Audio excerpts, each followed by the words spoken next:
everyone, and welcome to the Femaling Show. I am your host, Nicole Goodman, and I am a woman's identity expert and coach. As women, we fall into three phases of identity through our adult life, and during these, our challenges can look pretty similar. Now, regardless of what cycle of life you fall into, whether you are from the age of 24 to 32, 32 to 40, or 40 to 50 plus, here at Femaling, I will be talking to you about the real issues we all face and sometimes secretly struggle with. Here at Femaling, through honest conversation, you will learn how to accept yourself, understand yourself, and be yourself.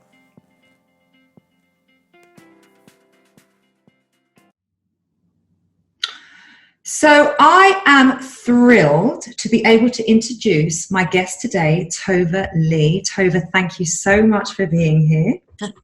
Thank you very much for having me. I am so excited to have you on Femaling, as for me, you completely epitomise what I do as a coach, what I'm about as a woman and a podcaster, which is to support women in creating space for them to accept themselves, understand themselves, and be themselves. Now, for those of you listening, if you don't know Tova, she is an incredibly real, thought-provoking, hilarious woman. She's a writer and content creator. She encourages us all to be who we are, for exactly how we are, and she takes us away from the societal expectations and reminds us to accept ourselves in the most hilarious, light-hearted way. Tova has humour and authenticity, and all you need to do is check out her social media blogs and posts, and you will know exactly what I mean if you haven't heard of this wonderful woman already. So Tova and I beautifully connected over a post that I shared of hers, and she was outraged about a celebrity, and she's going to talk about this a bit more, I hope. A celebrity with over 18 million followers, and she was advertising stomach-flattening products whilst pregnant. Yep. Tova wrote, and I quote, "Surely women who are already pressured to have a flat tummy, smooth vaginas, and pink poop should at least be allowed a bump whilst pregnant."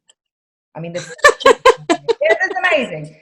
Someone has to take responsibility for the fact that so many girls are struggling with eating disorders and so many women hate what they look like. Who's it going to be? And this is why I've asked you onto Femaling. So, hello. Hello. Oh my God, what an intro. I feel so under pressure right now. No, don't feel under pressure. I'm completely in awe of you and what you do. So please know that I'm incredibly excited. I know my listeners will be incredibly excited. And I guess I just wanted to get an insight into you and all that you create and all the goodness that you put out into the world. Oh, well, you're so lovely. I love starting my day with you. I need a dose of you every day. Oh, you can have that if you like. That's the beauty of social media for you. So what do you, I mean, I asked you briefly before I hit record, what do you call yourself? And God, you tell me in your words what you do. God, yeah, but don't you hate it? Like that we have to put those labels on us? Yes. Do you know what I do. I And mean? it's really It's funny. like, it's so, do you know what I mean? It's like everybody, tell me.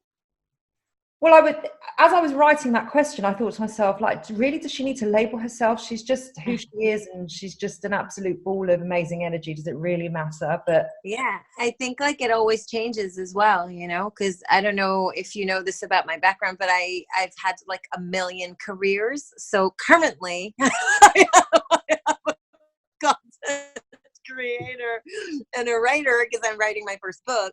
But you know, catch me in 6 months, who knows? I feel violent. I don't know. you're You know, constantly evolving as a woman, basically. I think, but aren't we all? Like, I think we are. You know, it's weird because but on a serious note, I have had several careers. I initially trained as a lawyer, and I practiced law, for a few years in Israel.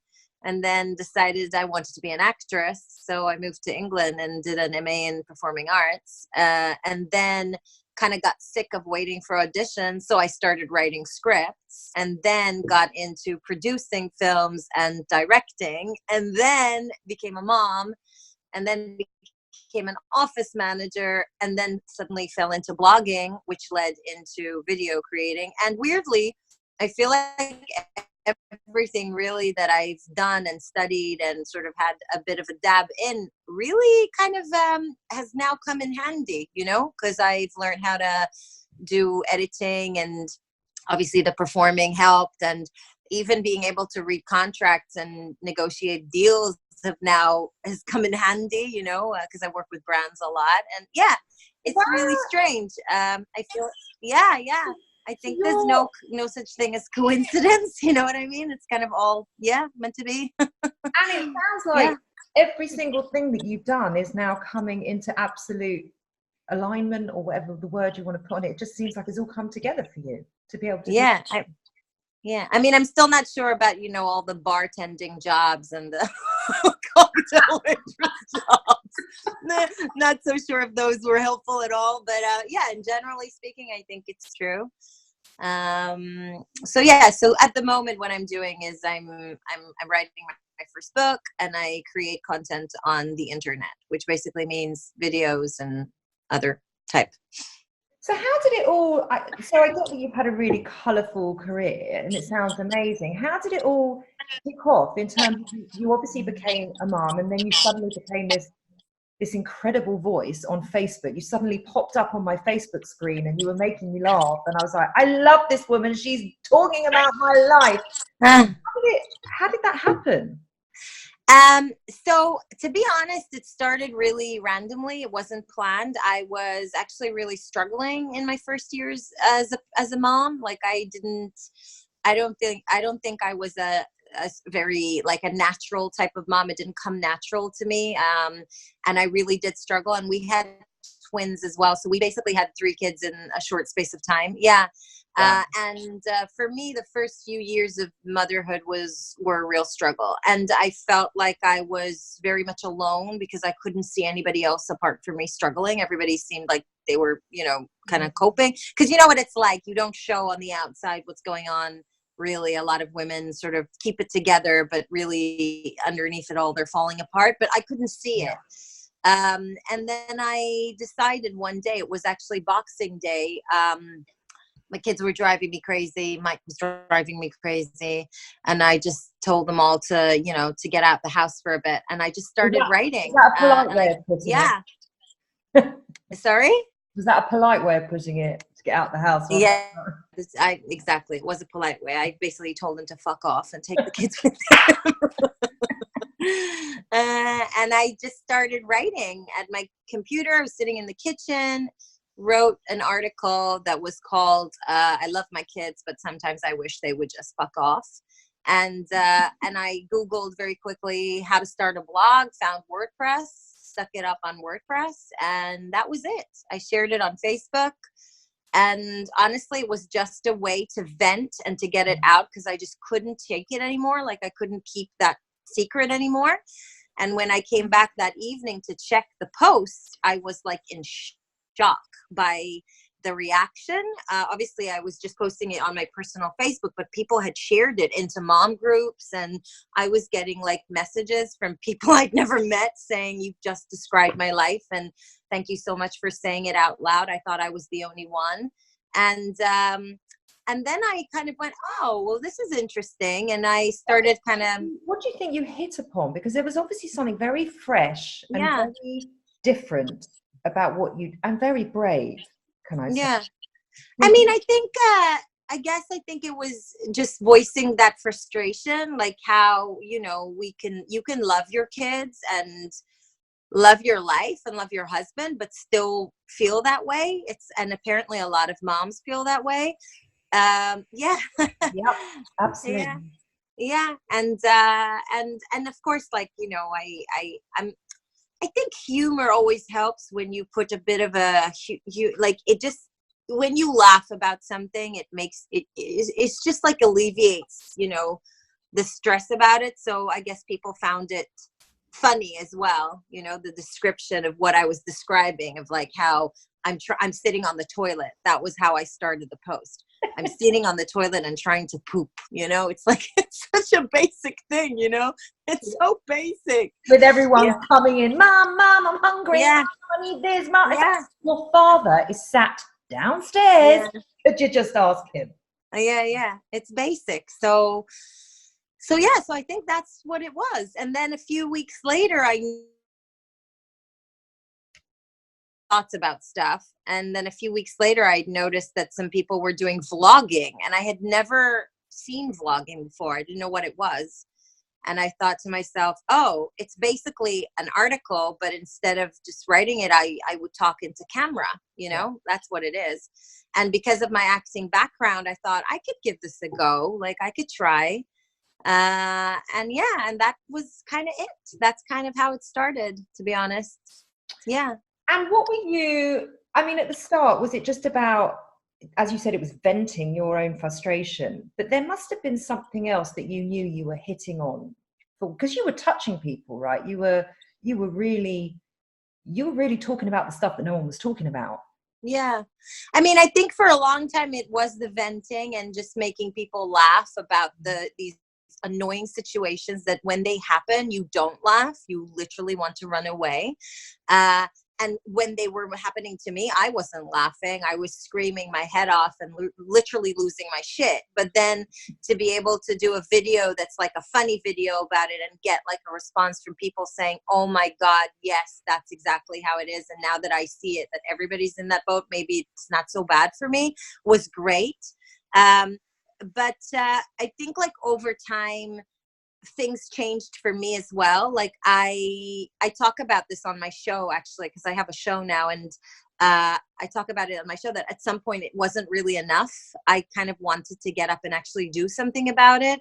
Yeah. And I don't know if you caught my online show, Mom Life Crisis. Did you see that one?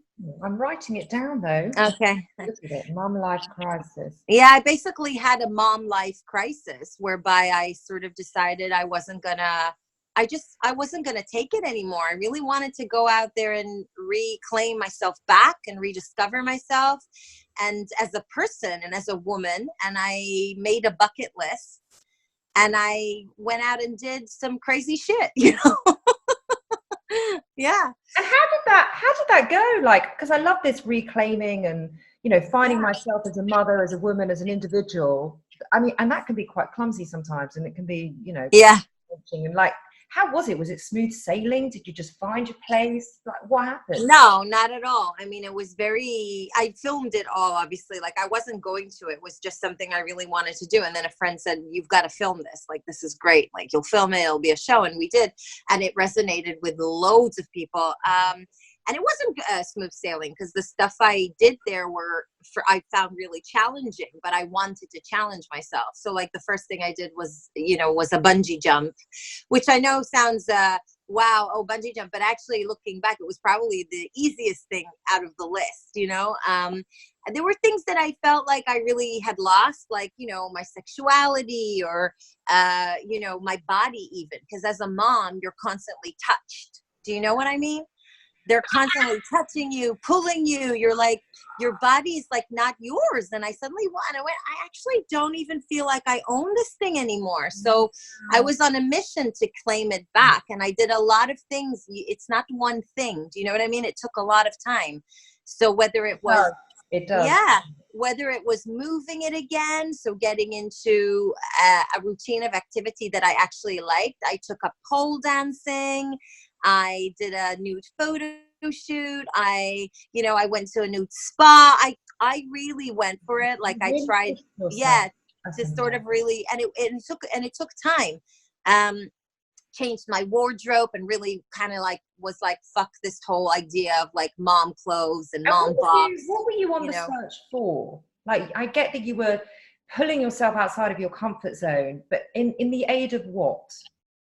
In the aim of like just, you know, finding me, because I felt like everything was just mom, you know? Yeah. Do you know what I mean? Like just lost your identity. Totally. And that's not to say that I don't love being a mother. I always feel like the need to say that, which actually annoys me because we shouldn't feel the need to say it. Do you know what I mean? It's good. Yeah. As you're talking to a mother, and it goes without saying. Yeah, exactly. But I do think it's an incredibly important message to send to your children. You know, you've got girls, haven't you? Yeah. Same here. And I think especially for these young women that we're raising, it's such an important message for them to see that we are separate from them and that we have a separate identity and that we get to be these modern, strong women outside of them. Yeah. I find that quite hard to take, but it's true. Yeah, no, totally. And also I kind of like didn't want to wait, because I know a lot of people say, oh, I'll wait till the kids are older, they'll get out of the house. And I was like, no, I'm not going to wait. I'm 42, you know, I'm very, you know, slowly kind of approaching that middle of my life point. I'm like, I'm not waiting. I'm doing it right now, you know? So the biggest thing I did in that year was go to Nepal to do the Everest base camp trek with my brother. And I did that. It was a 2-week trip, which, as you can imagine, was a really big deal because I had never left my children for that long, ever. They stayed with Mike, of course, their father, my husband. So it wasn't like they were alone in a tent with a wolf. Or not, like they were fine.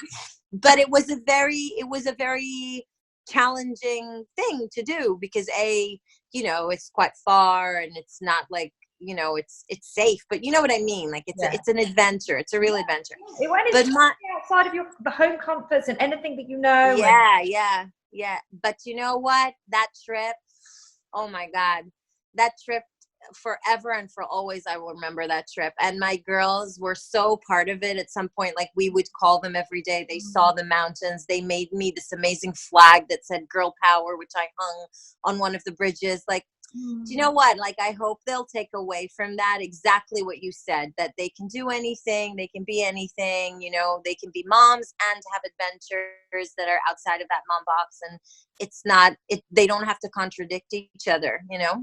And if there's anyone that is totally living by this and rocking this message, it is absolutely you. You are totally standing by that. And it's an incredible thing to see, an incredible thing that you're showing your kids and you're showing other women that you get to be unique and individual and not give a flying fuck what other people think or what society expects. And you just get to be who you are. Yeah. And what I just love so deeply about the work that you do, and you do it with such humor. It's just, your stuff is so funny. It's so funny and so relatable. Thank you. And I love that you've gone on and you can see now that you're explaining your backstory of how you started and where you got to and why you're doing it. And that's something that comes out very much for me in your work, that it's for people to accept exactly who they are. Yeah. Is that true for you? Is that totally? I mean, first of all, everything that I do has women in mind. And I always say this, like, with a little wink to the men, because obviously I do have men who follow me and I really appreciate them being there, you know, and rooting. But I always say, like, the guys that follow me are the guys who support with the women in their life. And that's why they're so special. And my husband's one of those guys as well, because he's my biggest supporter. And, you know, I couldn't have asked for a better partner. But my goal is to empower women and to champion women in every single thing that they do, because I honestly think that women are amazing. And I believe with all my heart that we get so much better with age, because we really do shed all the expectations that we were brought up to sort of believe, and, you know, things that we think, roles we have to play in society, they're so bullshit. And I think as we get older, we allow ourselves to shed those expectations and just be who we really are. And listen, we're not just badasses, because everybody says that. We're also nasty, and we're competitive, and we are predators, and all those things that people think women are not. We are. And I don't think we should be ashamed of any of it. Do you know what I mean? Like, I can't stand the portrayal of women as saints and as martyrs. Like, that's exactly our biggest problem, you know? People don't judge men to the same standard and level as they do women, because women are held to such a high standard. And I'm like, no, you know, just no. That is such an interesting point, and one that I've actually never thought about before. And actually it creates so much more judgment and so much more self-critique and so much self-doubt and all of that. And in all of that, we're expected to look a certain way, men and oh yeah yeah I mean, and I think that's the heaviest weight of them all, for 99.9% of women, that we then have to do all of this, be these evolved, amazing creatures that are now coming in and have all the choices that they want, which is an amazing, important, necessary thing. But we have to do everything whilst we look perfect, whilst we look like Kim Kardashian. Oh yeah, for sure. Yeah, of course. Yeah, Yeah, I know. Exactly. So I'm saying like just and with regards to like be yourself, it's just so exhausting to try and be anybody else. Do you know what I mean? I It's just do. like it's so exhausting.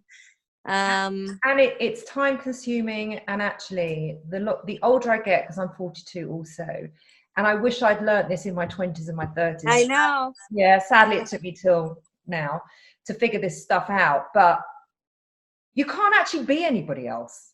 You No. can't, because your heart and soul doesn't actually let you, because you'll be in the presence of it, and then you'll be stressed and you'll be anxious and you'll be overwhelmed and you'll be doubting yourself at every turn. That actually that's all you can be is yourself, Yeah. and you point to that day after day after day, and you do it in such a natural way. It's so honestly, it's so inspiring, and Oh. you do it so bravely. Is there ever a point where you think, oh God, I don't think I should post that, or I don't think I should say that, or I used to. There used to, I mean, again, because I do think it's been a process, and I think that just like I have, like I've evolved within myself, and I've had like I really do feel like I've been on a journey in the last couple of years, and within myself and whatever. But I think having the audience, the online audience, has been like another reflective of it. So I do think that actually getting the response and getting the support from people online who then it resonated with and who came back to say, oh my God, like I love that you said that, just for the fact that you even just said it. Like, even if I can't relate, um, the fact that you can say it means to me that maybe I can say my truth. yeah, And then I kind of thought, oh my God, like the more truth you speak, the more it actually does, it really does resonate. So I do feel that now I question the should I post this or not much less, because I'm a bit like, it's also okay if people turn around and go, actually no, like I don't agree. And people do that, by the way. Not everybody agrees with what I say. I also like to touch, as you know, on topics that are potentially taboo and not mainstream. And in fact, a lot of the stuff I talk about is not mainstream. I get a lot of backlash on things that I say, but I always try to promote a conversation rather than yeah. agree with me or disagree with me. Just let's talk. So that's really interesting, because I was going to ask you, like, how do you deal with like maybe negative attention or negative feedback? But actually, what you're saying is that you're just provoking to open a conversation and get Yeah. people talking, whether they believe it or they don't believe it. But this stuff needs to be talked about. Yeah, I really do think that. And when it comes to the negativity, it depends what type. So there's like just disagreeing, but still having a conversation. I don't see that as negative. In fact, I see that as really positive. And when I do post things that are potentially more, how do you say, controversial, like I did a whole video about abortions, and I did a whole video about the LGBT community that got backlash. So like, I would much rather people stayed and stuck around to have a chat than just leave, because I have a lot of people go, oh, you know what? This is your belief now. I can't follow you anymore. I'm gone. And I regret that, just because I'm thinking, oh, it's such a shame, because you're the person I really wanted to talk to about this. Like it's really interesting to hear what you have to say. That's one type of reaction. But then another one is just trolling and sort of very personal and snarky and horrible remarks, which, to be honest, I take no notice of, not whatsoever, because they don't know me. They're strangers and they don't know me, and they can say whatever they want. It's not true. So I don't care. And it's obviously you're just so comfortable with who you are now that actually you don't need anyone's validation. You just want to open a conversation. Yeah. And if they're going to start trolling you, I mean, honestly, it says so much more about them than it does about anybody else. Yeah, about any of us. I actually did a whole video about trolling, which is going up on Facebook tonight. Ooh. Because then, there was a lot of talk about it, especially with British influencers recently. There's this website, I won't mention it because I really don't want to drive traffic to them, but I don't know if you know what I'm talking about, that has like this horrible trolling threads about different influencers and people just saying nasty things. And some people are really taking it to heart. And I was a bit like, why are you reading it? Like, just like with the Amber Rose post, somebody needs to take responsibility. And I don't really want to put the responsibility on some like stupid troll who's sitting in his mom's basement and spreading hate. Like, who cares? Like, don't give these people the power. Just ignore them, you know? That's how I think about it anyway, you know? Love that. Don't give them the power. There's so much more important messaging that's going on. You put your energy into that, into actually starting this important conversation, and everyone getting educated together about what we can do about these epidemics. How do you, I'm interested to know how you manage your work-life balance now. Well, now it's much better because I have Alex, my PA / my magician / my everything. So she's lovely, by the way. She was lovely. She's so lovely. I know. She's literally saved my life. So everyone needs an Alex. Is that what you're saying? Everybody needs, but I'm not giving anybody his due. I feel like somebody's going to steal her from me. Now I need to stop saying how amazing she is. But no, I mean, of course, that's a real challenge because I work from home. So, you know, there's the whole, like, I'm doing a full-time job in a very limited space of time because when my kids come home, I can't really work. I mean, I can, but it's... You have your hours. Are they like school hours for you? Yeah, exactly. They're school hours. And again, like that's the challenge for me, is to sort of, because Mike also works from home. So we both have the same issue. Yeah. So we kind of like need to figure out a way whereby we rotate on the days, like who can kind of carry on working for a few more hours and who doesn't and whatever. But outsourcing is my advice to anybody who asks, and not I've lost you. For your house. Oh, are you there? Yes, go on. Outsourcing, because I realized recently was like a year ago, 2 years ago, even whatever, when this whole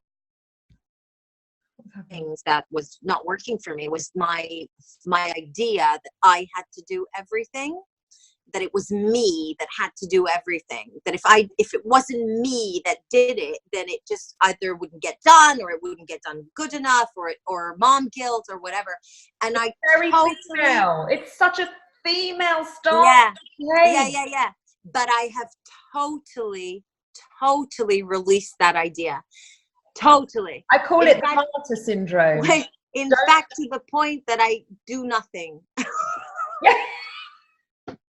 Alex is laughing. She's like, If Mike was here, he would echo. That's not true. I'm going to challenge you on that, because you don't do nothing. Actually, you're doing so much important stuff. You're empowering women all over the bloody world. And if you can't clean your bath out, then who cares? Yeah. Important. And I always laugh. The first thing I did, by the way, bless Mike, he's actually the best husband ever. But like, he's really annoying as well. I just have to mention this, okay? Thank God. Yeah, he's very annoying as well. But to his defense, it was like this day that I came home, but you know what it was? I got a text message one morning from a friend. She's like, "Where are you?" And I'm like, "What do you mean?" She's like, "It's your daughter's birthday assembly at school." Where are you? Where were you?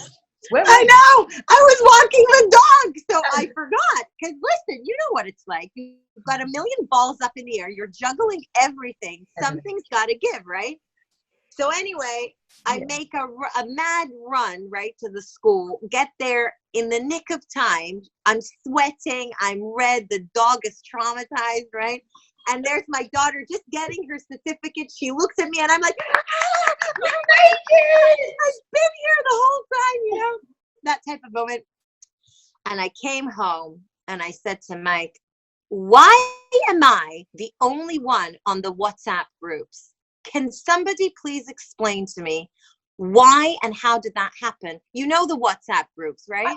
I know them. I kind of have silenced most of them now. You're the only one on the WhatsApp groups, as in your husband's not on them. Is that what? Yeah, exactly. I was the only one in charge of the calendar of the kids' activities and all the emails and everything from school. And I just Just like, but can somebody please explain to me why? I just want to know why. Like I work, you know, like I don't understand. And even if I didn't work, I would still have the same question. We're 50-50 parents. Like I don't understand.